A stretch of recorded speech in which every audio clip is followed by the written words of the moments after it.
Glagger. There's a number of reasons that I did this. Mainly one was I had a Glock 23 and I don't really care for 40 Smith & Wesson. So I already had the lower. All I had to do was order the complete slide from Palmetto State, which came, obviously, and you just slap it on because it's Gen 1 through 3 parts compatibility. And now I have a Glock trigger in a dagger. The texture on the Sabre line of the dagger is very good. You can get really good purchase pretty much anywhere. You put your hand on it. You can reach around the optic because the optic is pretty small. I think this was our $110 off the Amazon.coms. I forget what the complete slide was. I don't know. This is the Sabre line, if you're not familiar, from Palmetto State. Is there a higher end line? It's the nicer one. So this one costs a little more, but you also get the cool little Sabre logos, which I like. And I like the color contrast. And remember, rule number 1 of guns is look cool. And it looks cool. It does have a crowned barrel as well.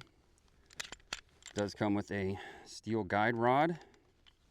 Glock does not, and we all know that steel is better than polymer. Another reason I went with the Sabre line is weight reduction. Once you're taking pieces, parts, material away from the slide, not only do you get a little better recoil impulse, but it is lighter. This is a very light and compact pistol for my everyday carry. So any weight that I added, which isn't a whole lot, between the optic doesn't add a whole lot of weight, but you have steel sights. There is more material than a short sight.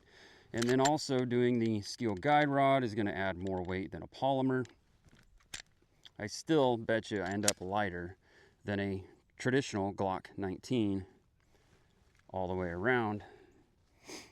One of the things I'm sure someone is sitting there thinking, oh, well, the reason, 1 through 3 Glocks aren't great is because there's no pick rail up there and you can't put a light on there. I don't want a light on my EDC. 1, it adds weight, and 2, it's kind of pointless in my opinion. Just carry a flashlight with you, which you should be doing anyway, whether it's in a bag or whatnot, or your vehicle, or both. But the idea that I'm going to pull this out and use the flashlight is, I don't know. That's a whole nother thing. So there is a trade-off with the lightning cuts here in the slide, and that is you are opening yourselves up to lint and other debris getting in there and gumming up the works, but you can also see any sort of buildup that may occur, and you can clean it. Plus it should make you clean it anyway. So that's the up close.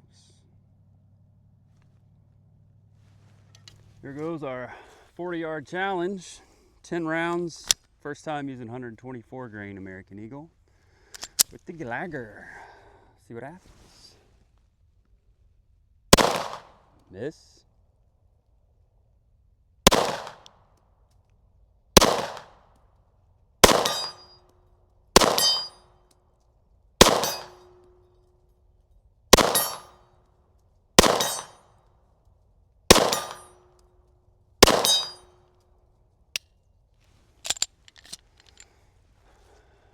Not bad. Didn't count how many that was. I think it was 7, maybe 6.